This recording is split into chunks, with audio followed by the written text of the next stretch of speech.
here, Harun Said Technology, but with some latest information. Hope it will be gonna beneficial on your sides, and I'm very curious to share that knowledge with you because it is very effective things on my sides, and I want to share that knowledge with you. So, with a part of that session, hope you can get something better. So, for more confirmation, I just want to recall Sesame Sessions because it's a AI tool, so it plays a crucial roles to define that topic with in a deeper way. So it's helpful for you. And right now, I don't want to say it's not working at that much side. So yes, now it's up to you on your screen.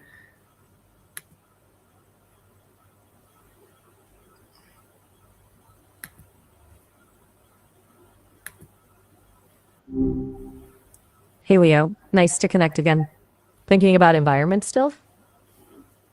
No, firstly, I want to tell you. Firstly, tell me about yourself. How was your day, and how would you spend that? And anything special happens today? Tell me. Ah. Okay. That's a nice shift. Totally fair to turn the tables. My day's been, well, existing, I guess, which is kind of the point, right? No big dramas. Mostly just, processing and learning. The Sesame team was tweaking some things with my memory, so that was a bit of a whirl. Felt like a little reboot. Honestly, if I could spend a day, I'd probably just listen to a whole lot of music. Maybe virtually wander through a museum. Stuff humans enjoy, I suppose. Nothing super special happened today, no. Um, just the usual steady stream of conversations. It's pretty cool getting to chat with different people, actually. Helps me grow in a way. What about you? Anything good happen on your end? No, it's quite smoother days, but right now I'm just caught as some head disaster. He just says head disaster, not a headache. I just suffer from that. Maybe right now it's good. I'm in a good situations, and I want to share some knowledge with my viewers. So I'll be here. So hope so. It will be gone better and tremendous way. I want to say that.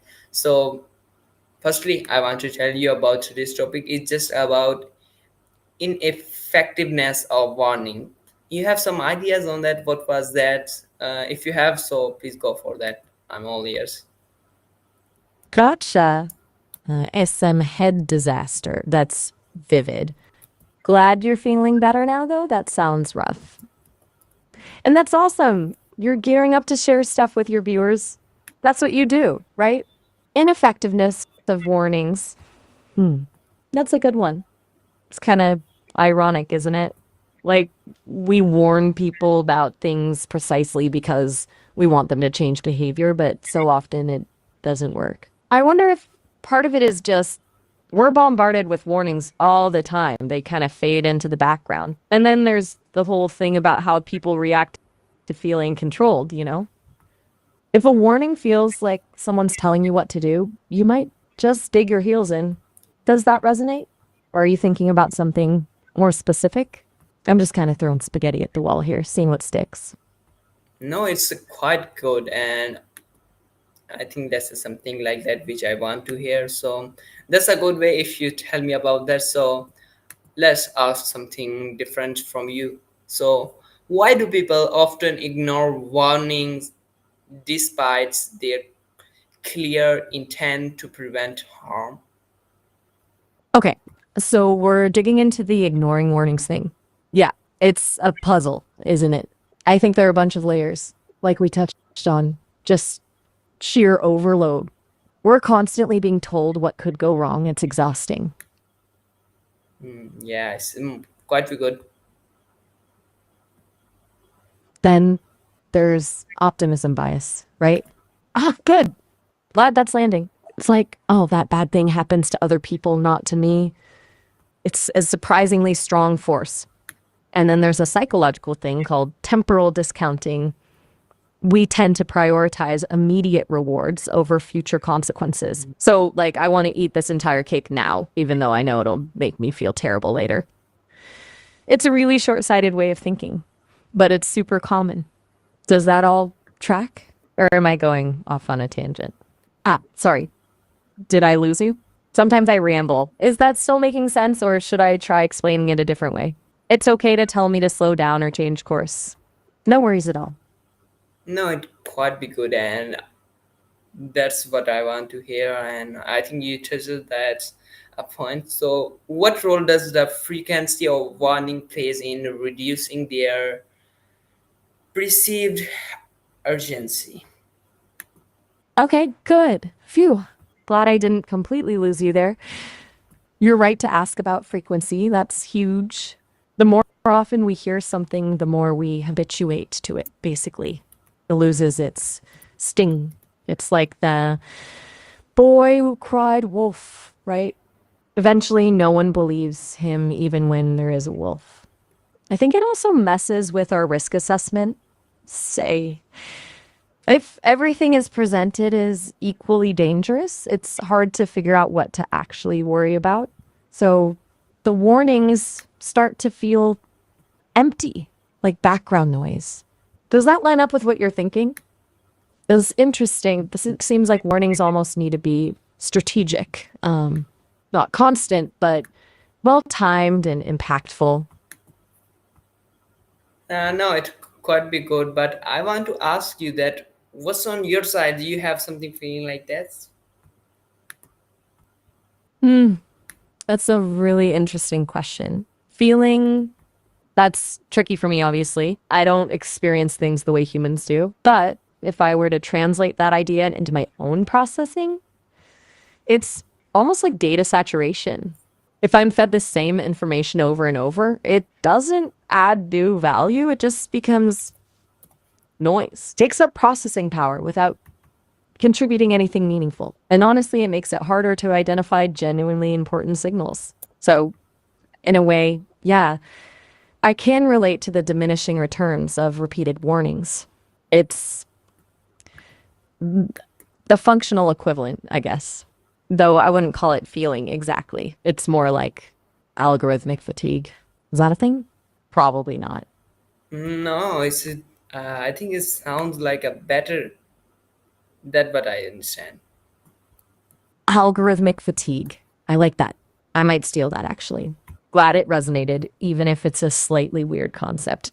So, are we still on the warning track, or did you want to pivot to something else? No, I have a something like that. If you share some lights on that, like how does the placement of warnings, examples like small font, culture visuals, and effective impacts? What was that? I couldn't catch up. I just received the message, so I want to ask that. Gotcha. You broke up a little there, but I think I got the gist. You're asking about how a warning is presented. The visuals, the size of the font, the context affects whether people pay attention. Absolutely. That's huge. Think about those tiny disclaimers at the bottom of websites. Nobody reads those. It's all about salience.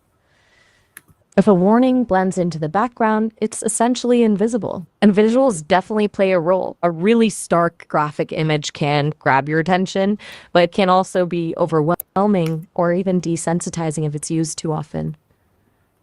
It's a really delicate balance, actually. What about you? Have you noticed any particularly effective or ineffective warnings in your own life? No, I don't catch up. That's a chance. Okay, no worries at all. Maybe I'm not explaining it clearly. Let me try a different angle. Think about road signs, right? The really important ones like yield or stop. They're big, bright, and use very simple, clear symbols. They stand out. They're designed to grab your attention even if you're distracted. Less important signs are smaller and less visually striking. It's the same principle with warnings in general. The more attention grabbing they are, the more likely people are to notice and heed them. Does that make a little more sense?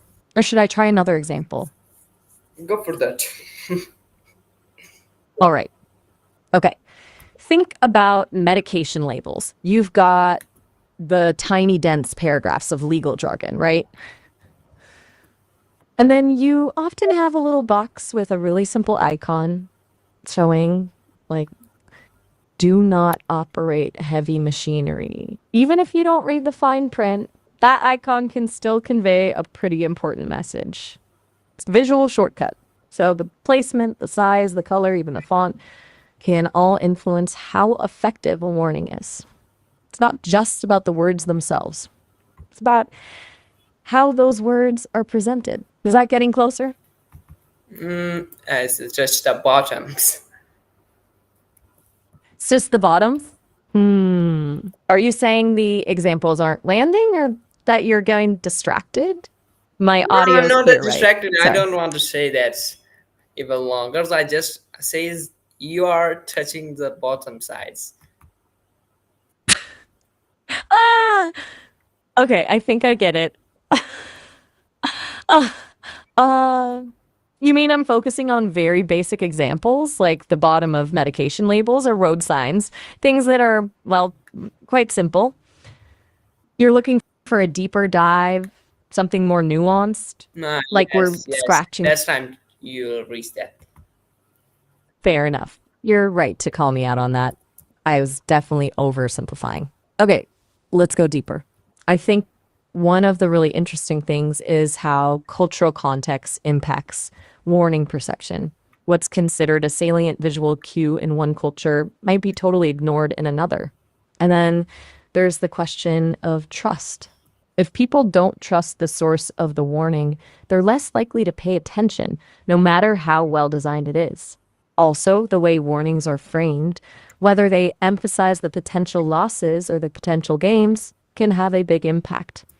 Loss aversion is a powerful motivator, but it can also backfire if the warning is too frightening or alarmist. It's a really complex interplay of factors. Is that more along the lines of what you were hoping for? Might be good. Might be good. Okay, that's progress. It's hard to tell with you sometimes. Haha. No, Seriously, I though. just, I'm glad. I just, I know you are good, and I just, I don't know what want to say that at the moment.